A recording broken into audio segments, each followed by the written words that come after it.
নমস্কার বন্ধুরা, দেখো তোমাদের একজোড়া ইউনিক লাহোরি দেখাই। কি কোয়ালিটি,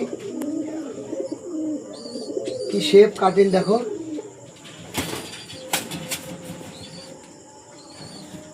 দেখো এটা ফিমেল পাখি আছে, পায়ের ফেদারটা একটু দেখে নাও। এটা ব্লু বার লাহোরি, এটা ফিমেল পাখি আছে, নিউ অ্যাডাল্ট পাখি। দেখো দেখো কোয়ালিটি, কালার দেখে নাও। এই দেখো, দেখো মেল আছে, দুর্ধর্ষ সাইজ, দুর্ধর্ষ কোয়ালিটি, নো মিস মার্কিং। দেখো মেলটা কি সাইজ দেখে নাও। এটা মেল আছে, এটা ফিমেল পাখি আছে। তা তোমাদের কার ঘরে এই কোয়ালিটির লাহোরি আছে তোমরা একটু অবশ্যই কমেন্ট করে জানাবে। আর পায়রা দুটো তোমাদের ভালো লাগলে ভিডিওটা শেয়ার করে দেবে, লাইক করে দেবে।